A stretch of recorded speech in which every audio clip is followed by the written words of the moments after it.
She's a lawyer, but she's a good lawyer. We make fun of lawyers, but believe me, if you were going to be going to court, you'd certainly want to have Constance on your side. And basically, I'd never heard of Constance Cumbey. I'd been studying what was going on probably for close to 20 years. And I always knew I was missing something. I knew there was a force out there somewhere that was so vague. There had to be some sort of logic to what was going on in the world, but nothing really made sense. Until I came across a book that was called The Hidden Dangers of the Rainbow, and it was written in the early 1980s, and I read it, and it began to bring me into an understanding of that there really are spiritual forces which are energizing everything that's going on. So without further ado, Constance Cumbey.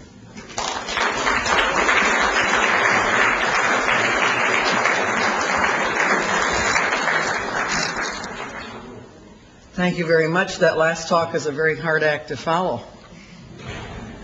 And I started sounding alarms on that. The sustainable development component was one of the things I observed back in 1981 when I started my research, and one of the things that alarmed me enough to actually drop 7 years from my law practice and sound alarms on the New Age movement, because I looked at it and I said, my God, this is the stuff of which Nazism was made.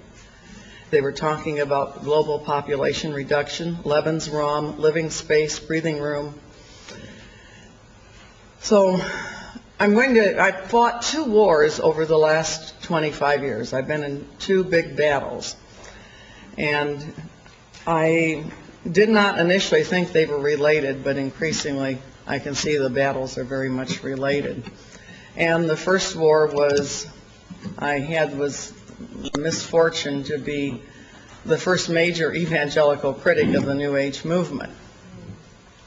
And I stumbled onto it accidentally in 1981. And this is how it happened. My husband lost both legs above the knee in 1979, October 15th, 1979 to be precise. And I was happily practicing law and thinking I was safe for life. And that was a major disruptive factor. I went into literal shock. For the first time in my life, I could solve higher mathematical equations. First and the last time in my life. And I sat there and I was solving logarithms and working advanced mathematical calculations. And you have to understand, I went to law school because it was the only curriculum in the whole university that required no math.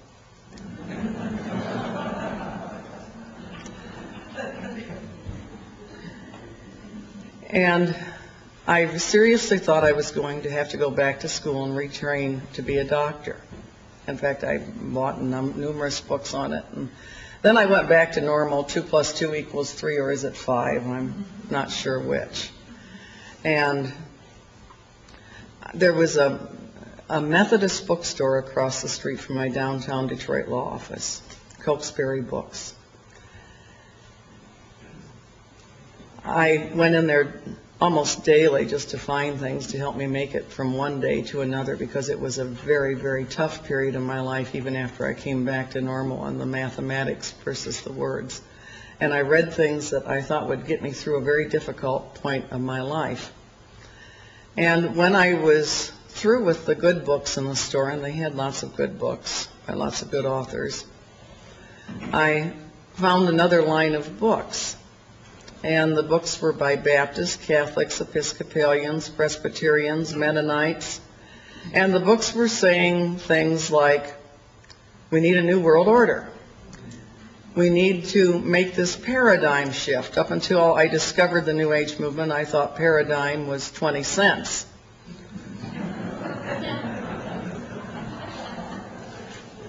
We need a transformation. We need to see ourselves as part of an interconnected whole. God's ways aren't our ways. Perhaps He intended for us to call Him Shiva. And I started thinking I was looking at some very serious religious apostasy combined with some political elements. I worked for the Michigan legislature, the House of Representatives, before I even became an attorney. And I knew my way around political circles, and I knew political action campaigns when I solved them. And this looked like a combination of religion and politics. So one day I made a little trip over to the Archdiocese of Detroit to see if the same trends were continuing over there. And to my surprise, I saw many of the very same books, same authors, same propaganda line, same cover. Everything was the same, except on the side of the Catholic books was a logo that said Paulist Press. And on the side of many of the Protestant books that I found with disturbing themes was a logo that said InterVarsity Christian Fellowship. And I thought, isn't this cute? Here all the Protestants are being reached with a call for the New World Order by InterVarsity, and all the Catholics are being reached by Paulist Press. There were other publishers on both sides of the logo. I'm not singling those two out per se. And I thought all it cost them was a little change in logo on the side of the book. And I really didn't put it together. One day I bought 5 books and took them home and just slashed and underlined, yellow highlighted, and marked the common elements. One of the books was Towards a Human World Order by Gerald and Patricia Meshi, and yes, they were talking about sustainable development. Another book I bought was Rich Christians in an Age of Hunger by Ron Sider. And a book, When Gods Change, Hope for Humanity, by a professor at the Union Graduate School of Theology. I believe his name was John McCoy. Bought a little book on process theology. And the books all sounded far more like each other than they did the respective teachings of their respective denominations. And I wondered, where were they getting this? I thought for the very first time in my life that maybe I should write a book.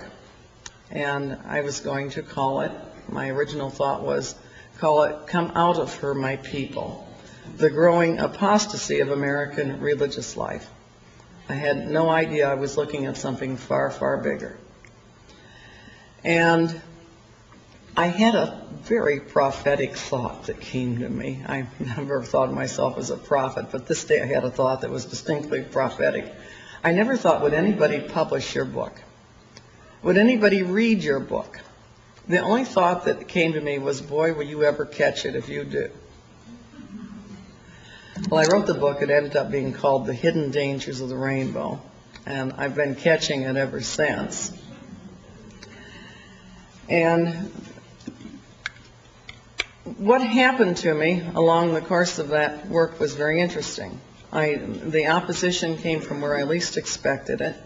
The support often came from where I least expected it. When I found these facts that compelled me to write it, I remember I sat there and I thought, political suicide, professional suicide, political suicide, professional suicide. And I finally just started brightening the corner where I was. I started with educating the people in close circles to me, the ones I came in contact every day. And every person in our office could tell you about this and have an intelligent discussion. Everybody that waited on me on a routine basis where I ate lunch in downtown Detroit could tell you about it. And friends that I thought would abandon me kind of closed ranks behind me and basically gave me some pretty good moral support while this was taking place. I remember I showed the materials to my pastor, who went on to become the head of Moody Bible Institute. And I thought he would take the ball and run with it. I hoped he would take the ball and run with it. Basically, he kind of looked at me like I was crazy. And at that point, I thought, my clients pay me for advice. They'll listen. So my clients, anybody that scheduled an appointment with me, ended up getting a seminar on the New Age movement, whether they wanted it or not. And they went out and they told their respective ministers and priests and friends about it. I had a call one day from a Catholic priest in Detroit, Father Edward Perrone, and he said that a parishioner who had not darkened a church door in many years had come to see him and was terrified. He said, "What did you have that scared this man so badly?" I invited him to come take a look. Well, he came to my office on a Friday afternoon. He looked through my materials. He gasped at some of them. He said, "I can hardly believe I'm holding this in my hand." And finally, he said, "I have to accept the truth of what you're saying." He said, "I saw too much of this going through the seminary." He said, "We have a terrible job facing us, how to wake people up without scaring them to death." Because when I was looking at the materials, and I have something that on the computer I'd like to show you later when I can set up adequately for the PowerPoint. But 1983, the New Agers really thought they were going to pull things off in 1982. 1982 was a target year for them. 1975 was a target year to make teachings on their new Messiah public. But at the point I was looking at it, I didn't know I was looking at that yet. I didn't understand fully what I was looking at until I found a book by a California writer named Marilyn Ferguson called The Aquarian Conspiracy, Personal and Social Change in the 1980s. And all the things I found disturbing, she found encouraging. She said, now the heretics are gaining ground, doctrine is losing its authority, and knowing is superseding belief. And she quoted from a book called The Aquarian Gospel of Jesus the Christ. And for some reason, when I read the quote, I thought it was terribly important that I find that book, and I did track it down the very next day at the Methodist bookstore, I'm sorry to say. And Dixon Bible and Books, which was owned by a member of my own church, I'm sorry to say, had copies of the book in stock as well. And it was basically written in King James style English. And this was about Jesus, obviously the jet setter. He wasn't hanging around Palestine. He was traveling to India and China. And the Aquarian masters sitting in council had told us that Jesus was not always the Christ, that just as Jesus had earned the degree Christ by a life of strenuous service and equipping himself to find the Christ consciousness, that Jesus wasn't always, just as Lincoln was not always president, Edward was not always king, neither was Jesus always the Christ. He had earned the degree Christ by these certain practices.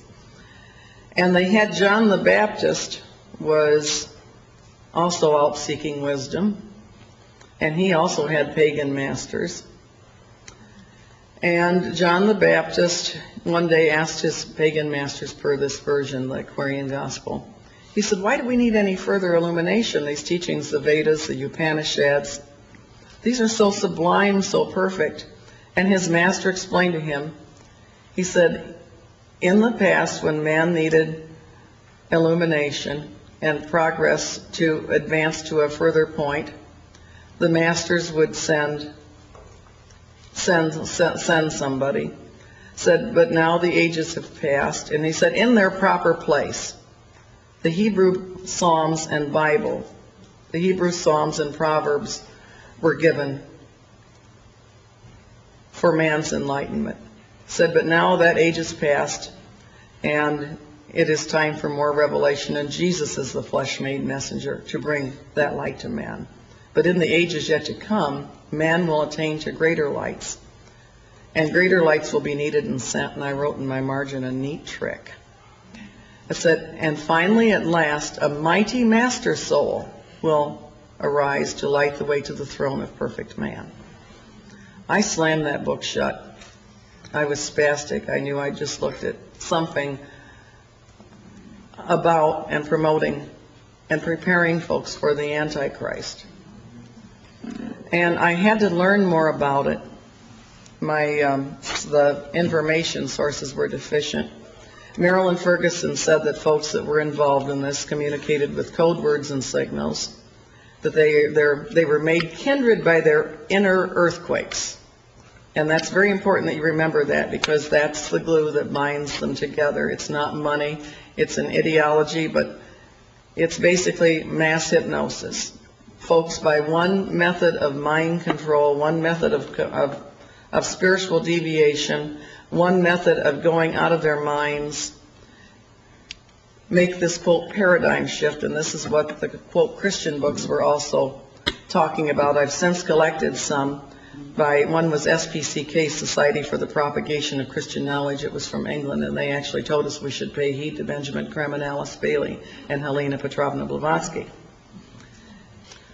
I decided that if they communicated that way, that maybe I could tap into that.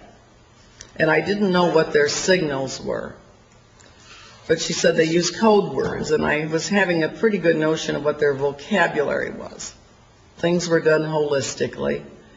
We lived on spaceship Earth on a crowded planet, all the emphasis on crowding, in a global village. We needed to make this new paradigm shift. We were entering this new era, so on and so forth. And so I carried 2 books with me day and night for 2 weeks, hoping I could find somebody that would pick up on it.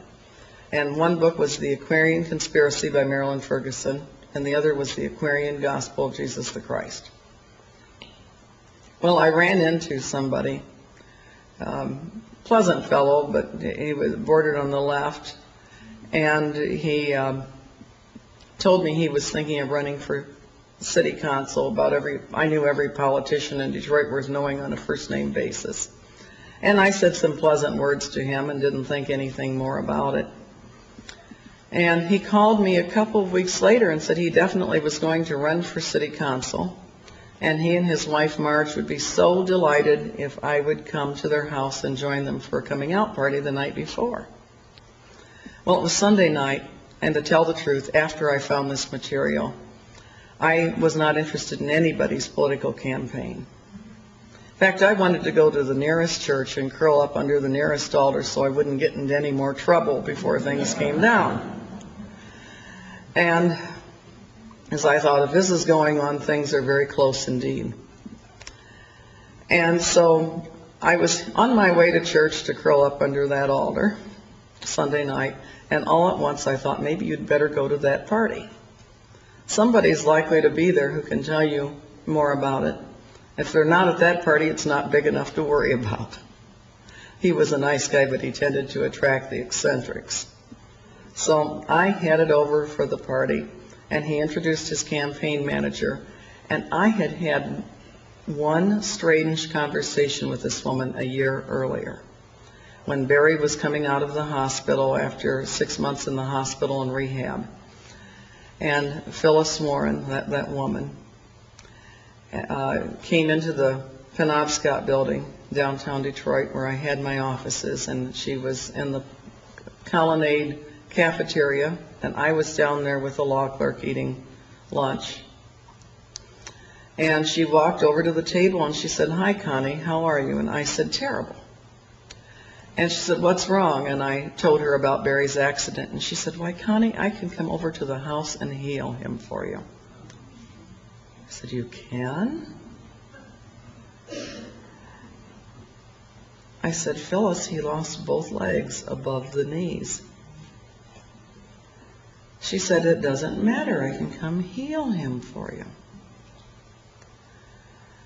I said, "Tell me, Phyllis, how do you plan to accomplish that?" She said, "I've been studying healing." I said, "Well, I'm sure that if you think you can come heal him, you must have been. But I still don't understand, how would you accomplish that?" She said, "With cosmic energies I receive from the universe." Well, I looked at Glenn Page. He looked at me. He was the young man. He's now been a highly respected member of the prosecutor's staff for many years. And we excused ourselves. Miraculously, we didn't break out laughing. And we got upstairs, and we both burst out laughing. And I laughed so hard I almost hyperventilated. And I said, if she comes over and puts those legs back on him, she will make a believer out of me. And I didn't think one more thing about it until she's introduced as the campaign manager. And I thought, boy, this is good. She's going to come finance this campaign with cosmic money she receives from the universe. Still didn't think anything more about it.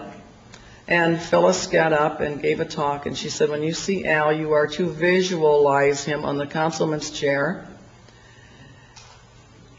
And through this act of visualization, you will gain the cooperation of the higher powers of the universe, who will work to bring his vision into manifestation. She said, I have been a student of the mind sciences for the last 20 years. Well, I had been acquainted with her for 14 of those 20 years. And I thought, I wonder if Phyllis is part of this. Mind science, visualization, those were things that Marilyn Ferguson discussed in the Aquarian Conspiracy.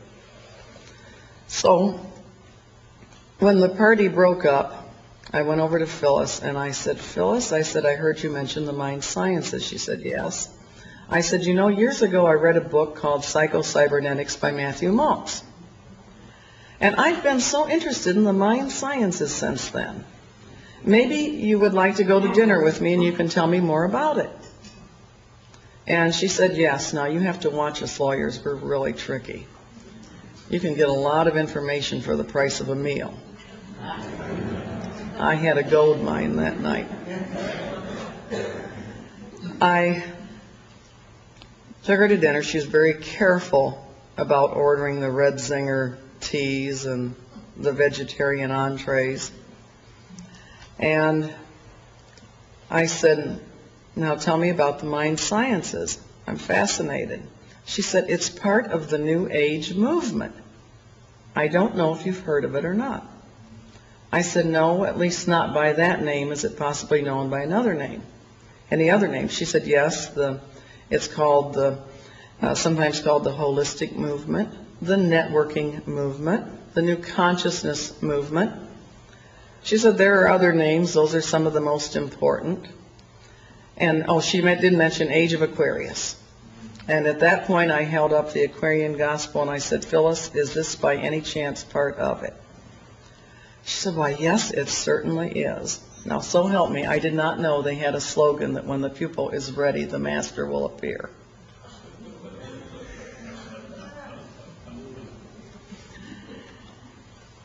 And so I said to Phyllis, I said, what do you do in this movement? She said, we communicate with code words and signals. And I said, Phyllis, I've been studying on my own for a little while, the best I could without a good teacher like you. Remember, I didn't know that slogan then. I said, I think I may know some of the words. Can you help me? And she said, yes. And I said, holistic. She almost fell off her chair. Spaceship Earth, global village, interdependence, global, so on and so forth. And she told me a few more I should add to my repertoire. And then I said, well, communicating is fine and fun, but what are we communicating about? She said, we believe the mind operates on principles, just as one's body operates on principles. And if you want your mind to work effectively for you, you must know those principles. So, well, that's logical enough. Tell me, what are some of the principles? And she said, the most important principle of all is karma.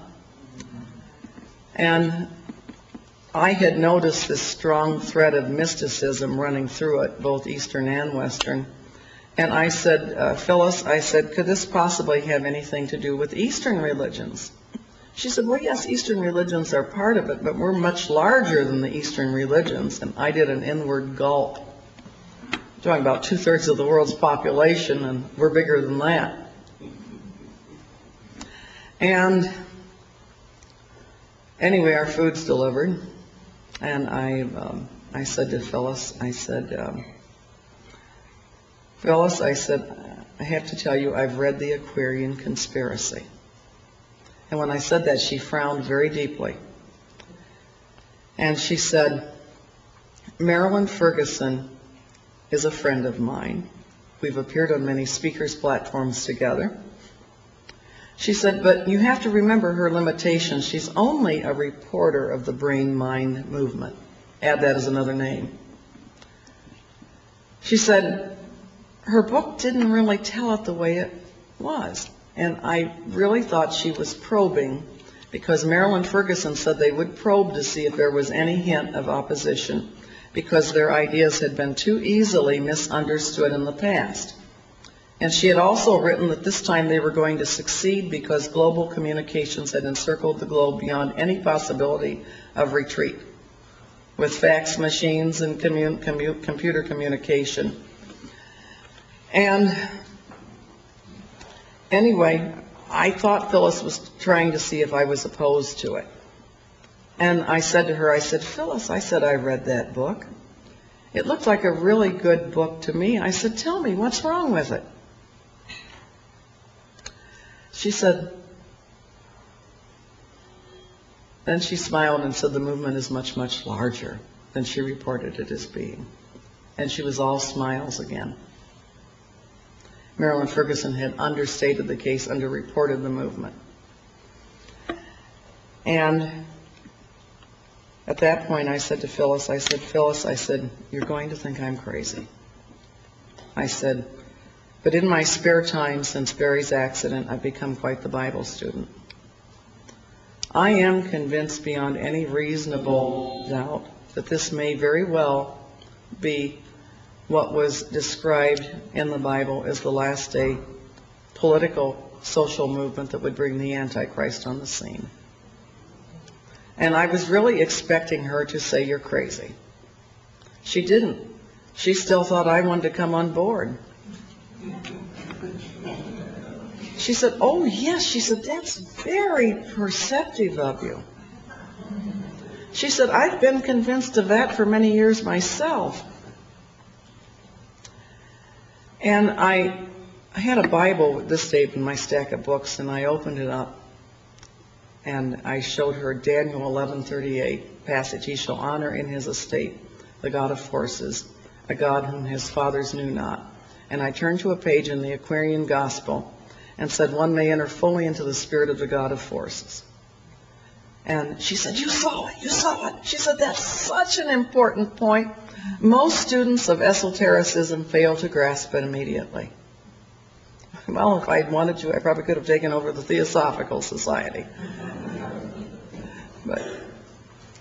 And she said, also, you must remember that in the New Age movement and at Unity, she was a biofeedback instructor at Detroit's Unity Temple.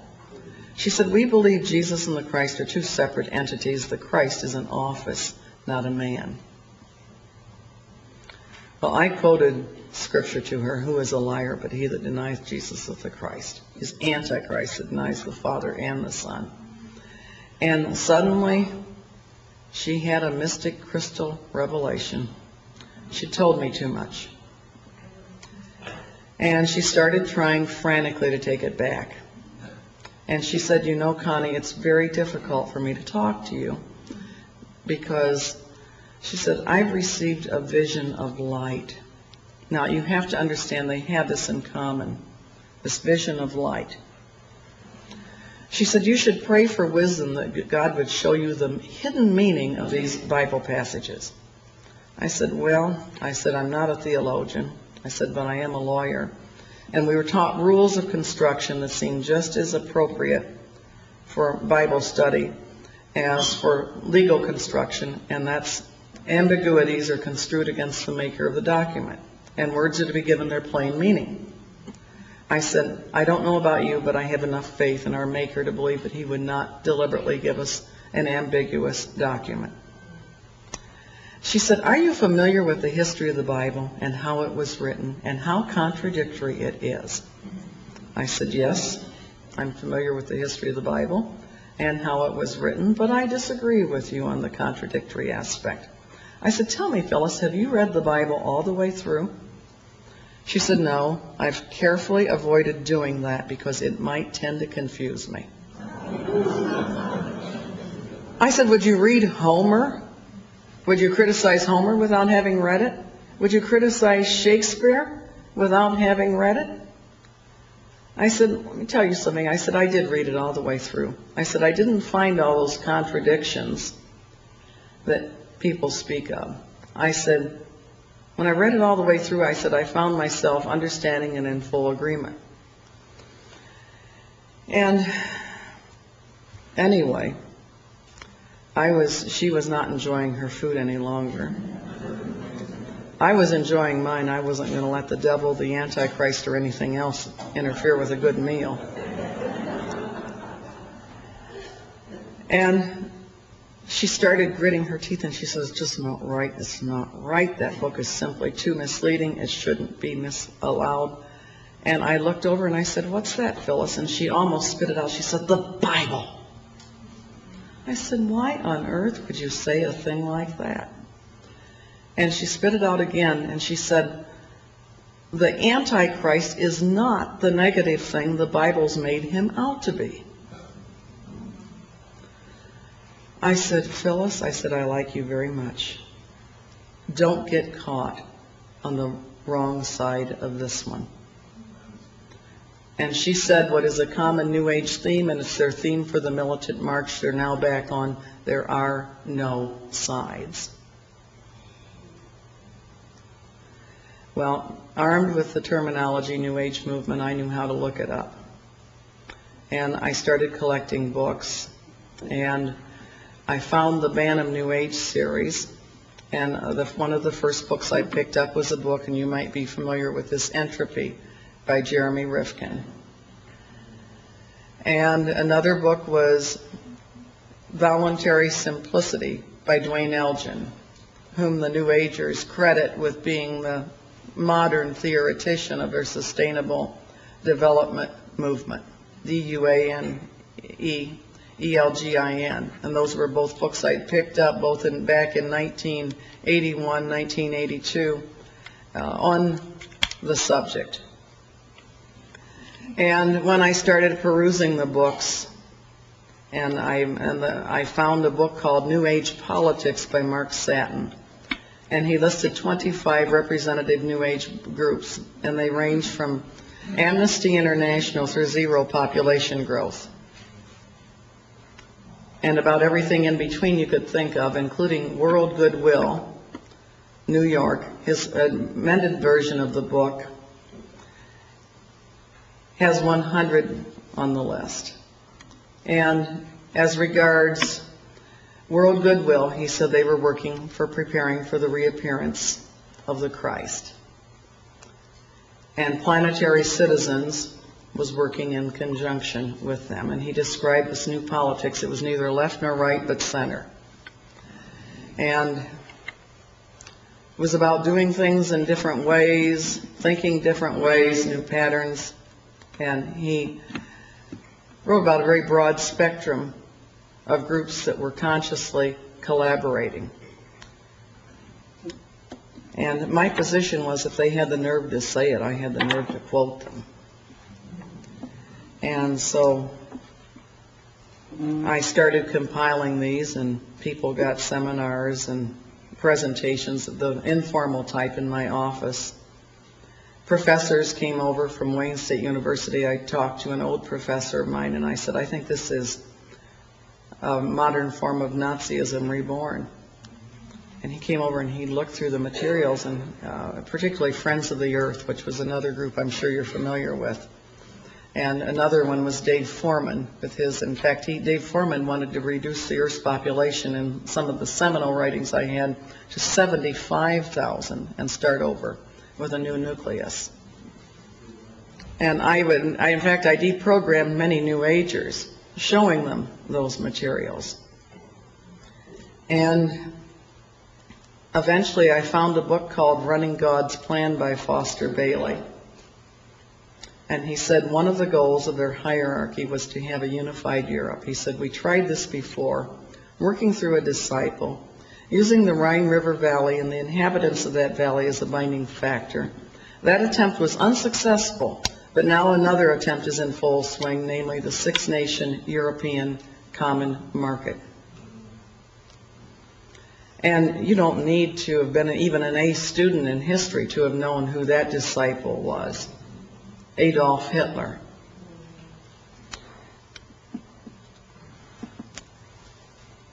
And One day I found a book. My son had pulled out a newspaper column for me and said, "Mom, this sounds like what you were talking about." It was an advertisement for a bookstore called New Age or Mayflower Books, and they said they were a sort of metaphysical clubhouse. And I went over there one night, and he said, "We're closing," and I said, "I'll pay cash, and I need some very specific things, and I'll be quick. I made a long trip to get here." And he said, "Well, all right." And I said, "Do you have anything on the New Age movement?" And he looked at me like I was crazy, and he said, "Lady, the whole store." And I said, "Do you have anything on Findhorn?" Because I'd found a book called The Magic of Findhorn. And he corrected my pronunciation. He said, "You mean Findhorn?" He said, "Our Findhorn section is right down there. Our David Spangler section is right down there too." And so I bought a selection of those books, and a book by a very gossipy New Ager called Roland Gammon called Nirvana Now. And took them and analyzed them. And Reflections on the Christ by David Spangler you could carry into any Christian service, probably not attract a lot of attention, except they might think you were really pious. But inside that book, chapter called Lucifer, Christ, and God. And he said, Lucifer comes to bring us the final gift of wholeness. If we accept it, we are free, and he is free. And he said, the Luciferic initiation is a required entry point into the New Age.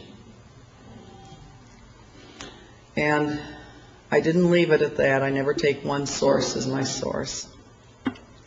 I eventually found the Alice Bailey books, and I was to read from another source that they had started life as Lucifer Publishing Company, which they adamantly denied for a time.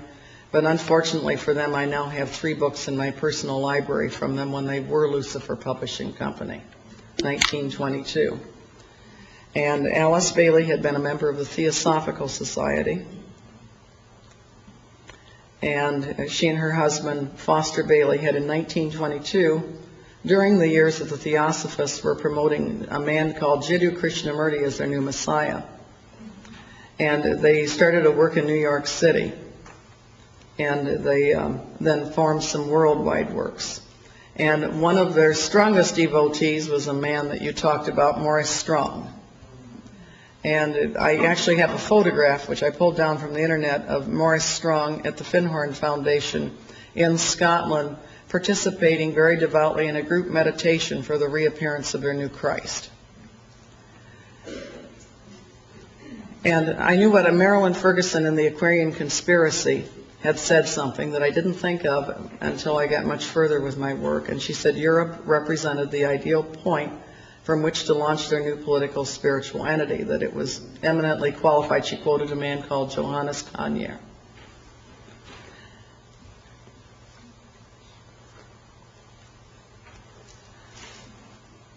That was my first war. I started speaking against it, making presentations, trying to get the attention of anybody I could, largely unsuccessfully. We formed our own little group in Detroit. The priest that was interested had the idea that he could organize talks. He collaborated with my law partner, who thought I was spending too much time on it. He was right. And that instead of seminars for each and every client, we could invite people on Saturday afternoons to have coffee and cookies and meet in the library of their particular school. And so we did. We kind of had our own ecumenical group going. We had, you name it, we had Seventh-day Adventist, Baptist, Church of the Nazarene, Catholics, Episcopalians, everybody concerned about what I was showing them evidence-wise. And it stayed at probably about 35 people coming per average. People would come, and the same people would come back every time. And the priest of the parish walked in one day, the senior priest, and he said, I'm going to have to check this out. He said, you talk to them for 5 hours, they sit on the edge of their seats. I talk to them for 20 minutes and they fall asleep.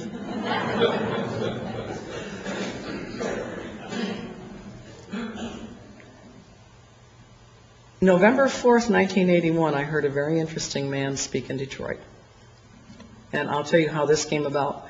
One day I went into that Mayflower bookstore, and I spotted a book called The Reappearance of the Christ by Benjamin Crumb. And I bought it. Didn't think that much about it at the time. I had so many crazy books with similar themes.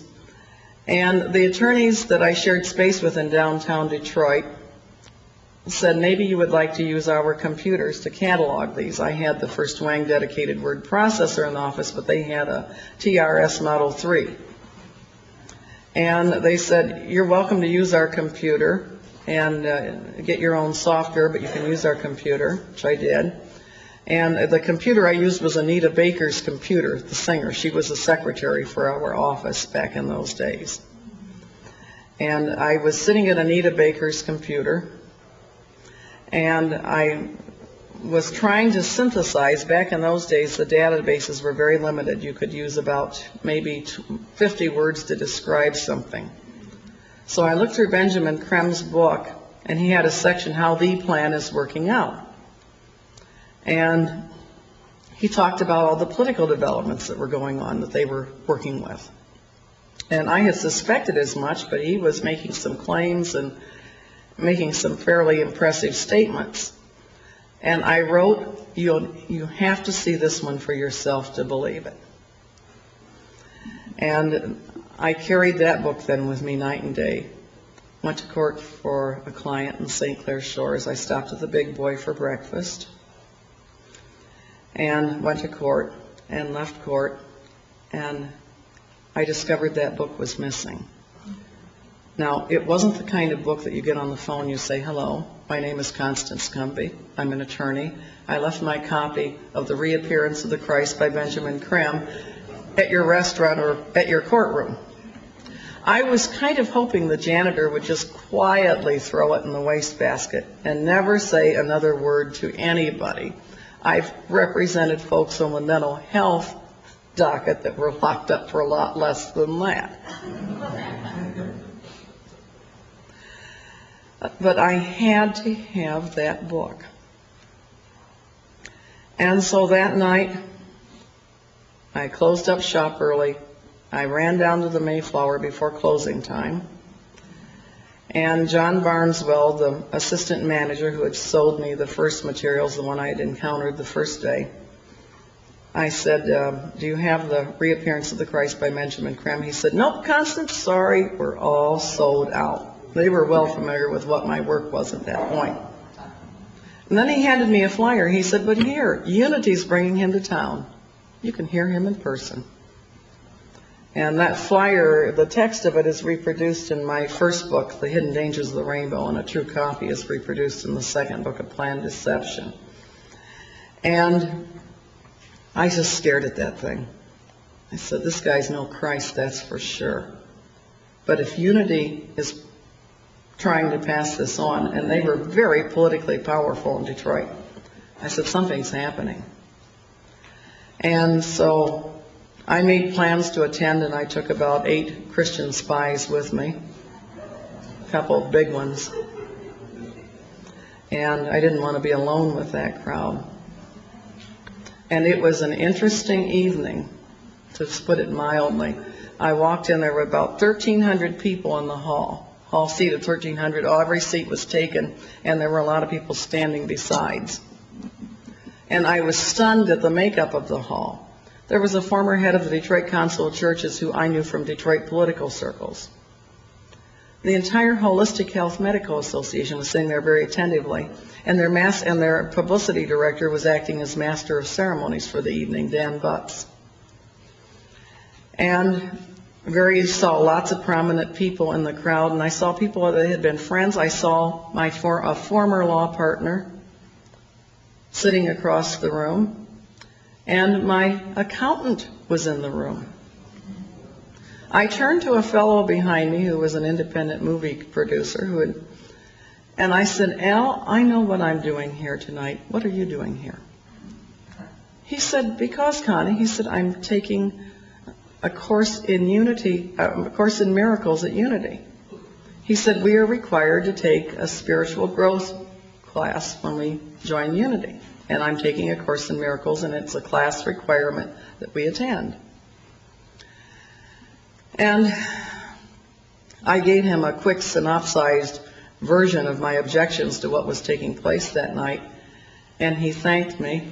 And then Benjamin Krem walked in, and he did something with his hands. I don't know how to replicate it. It was like a wave. It looked something like that. And simultaneously, about everybody in the room but myself and my spies appeared to go into a very deep, instantaneous trance. And Benjamin Krem got up. He twisted his neck around almost it was as close to a 360-degree turn of a neck as I've ever seen. Normally, I can stare about anybody down.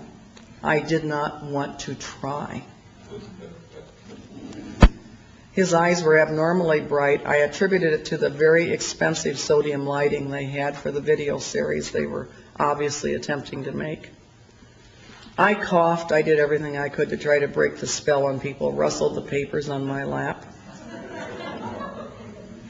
When they took the first break, there was a rather heavy-set woman sitting there. I tried to come through, and she put her knees out so I couldn't move. I said, "Excuse me." She said, "That will teach you not to rustle papers when he is speaking." I'm sure under normal circumstances she would not have dreamed of that type of social behavior.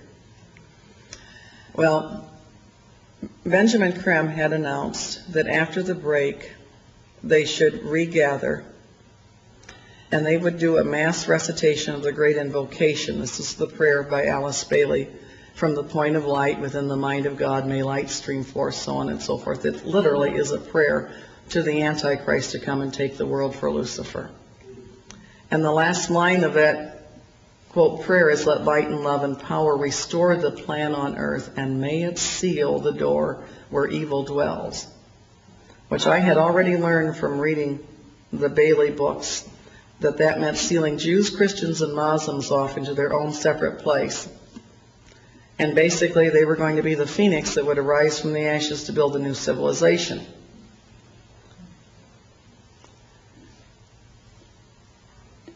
Woman delegates came back. The crowd was starting to thin out. It was getting close to 11 o'clock at night. He'd started at 6 p.m. at night. I guess folks had to go to work. And the woman that came next, stood next to me, very prim, little black lady, very neat, very trim.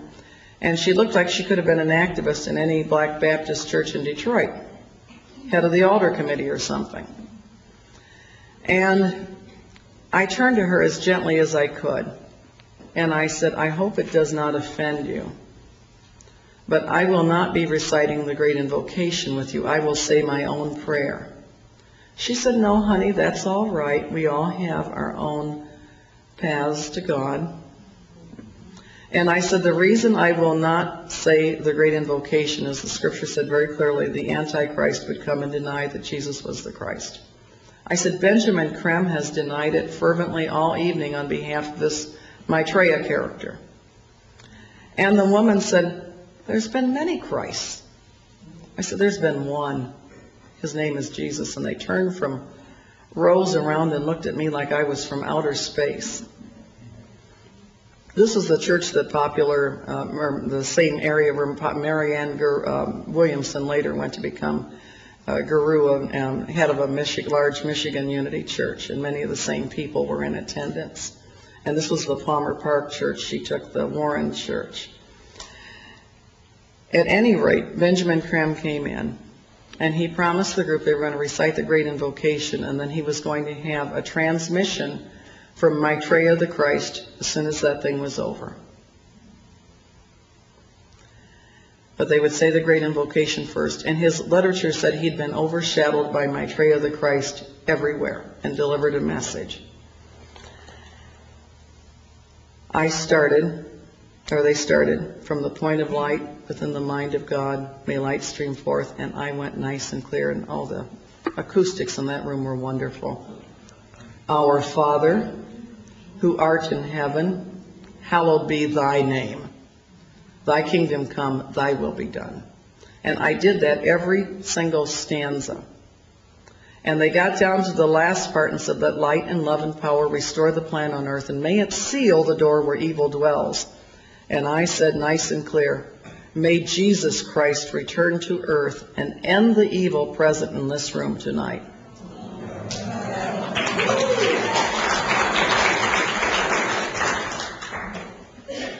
Well, the funniest thing happened, or may I say it didn't happen, and this was the spookiest thing of the whole evening.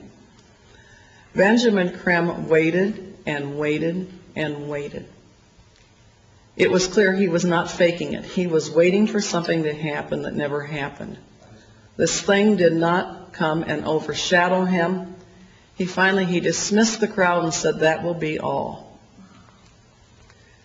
We went out, and of course everybody's glaring at me. And Dan Butts, the one who was the master of ceremonies for the evening, glared at me. And another one said something sharp to me in Dan Butts' presence. And I said, if you're new Maitreya the Christ, Betreya the Christ, or whatever his name's supposed to be, where everything he was cracked up to be, one lousy Christian in the room reciting the Lord's Prayer shouldn't have stopped him. And we honestly thought things were going to happen. They were running ads in their magazines. They were publishing books. They really thought they were going to carry it off. And their magazines had ads, "Expect the Christ in the spring of 1982.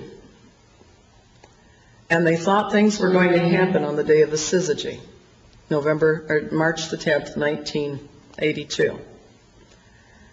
And it was weather-wise, it was a disastrous day for the Detroit area. I drove my son to school, and we went through some floods to get there. And he read me an article from the Detroit Free Press by a reporter I had noticed had written many pro-New Age articles.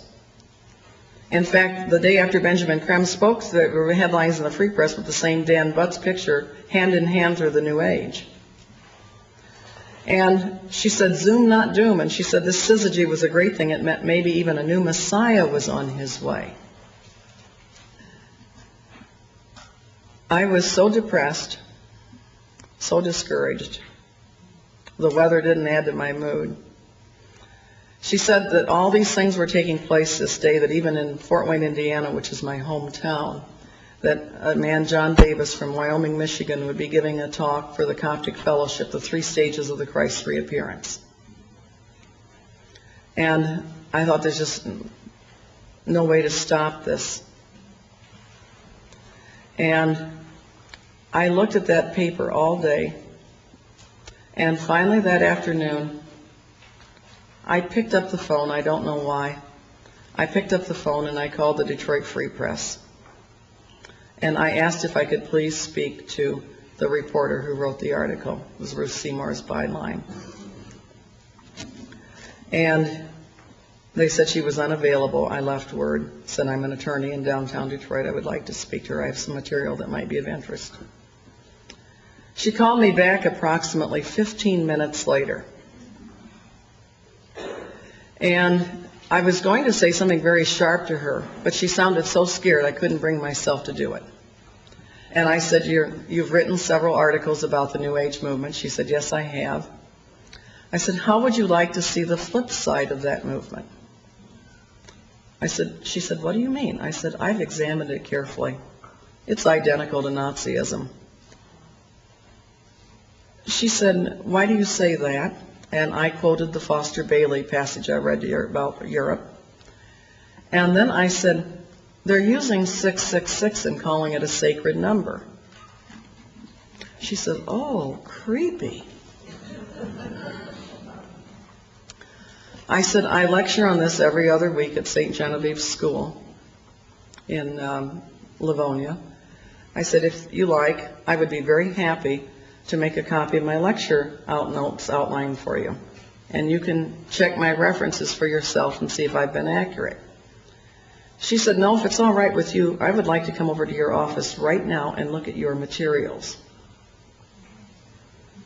I said, "Fine." She came in, she looked like one of the original flower children left over from the 60s. And I'm not saying that to put her down. And we started going through them, and she went, wow, wow. She was noticing things I wasn't noticing. And she said, look at this, look at this. And she finally said, why did you decide to call me today? I said, I really don't know. She said, she said, knowing what you know about this, she said, you had to have been only angry at my past work. I said, yes. She said, I'll bet you thought of writing letters to my editors. In fact, I and every other attorney in the office, both Christian and Jewish, were going to write those letters. Several times we'd thought about a writing campaign, a serious writing campaign. She said, I'll bet you thought of writing letters to my editor. And I said, yes, I thought of it. She said, well, it's a good thing you didn't. I wouldn't have listened. And then she persisted some more. She said, what made you decide to call me today? And I finally said, Ruth, I really can't explain it. I said, but I was looking at your article, and all at once I felt it very important that I talk to you immediately. She said, you don't know it, but she said 15 minutes before you called, I went to the ladies' lounge of the Free Press. She said, and I knelt down on my face, Eastern style. I probably called her around 3:15, and it was 3 o'clock that they were going to go do their group, whatever, meditations to invoke the Christ that day. She said, I got down on my face, flat on my face, Eastern style, and I was going to pray to Buddha. She said, all at once I changed my mind. I prayed to Jesus. She said, and I prayed that he would send me revelation. She said, look, now I have revelation. And she left my office a brand new Christian that night. And she then was determined that I should finish that book that I was procrastinating on. And she would collect materials for me. Lots of materials that were channeled to them came to me. Am I running into my deadline, Dr. Stan? Okay. Anyway, let me make a long story short. That was the first war I fought. And I had horrible, ugly opposition from the evangelical community. There was no New Age movement. I had made the whole thing up. For 3 years, I stood alone with those folks, virtually alone. And then they came out with their own books and tapes and conferences and first tried to redefine it. The New Agers were not politically networked. They said, yes, they were. They always were. It's not serious. It's not deadly. And I did not know what was going on. And that was the first war we fought to get the word out on the New Age movement. We succeeded. The word did go out on the New Age movement worldwide. And the second battle I fought, I will tell you about in my next talk, and we will have PowerPoint for that. And that was the European Union, Javier Solana, and the two are inextricably related. So stand by. Thank you.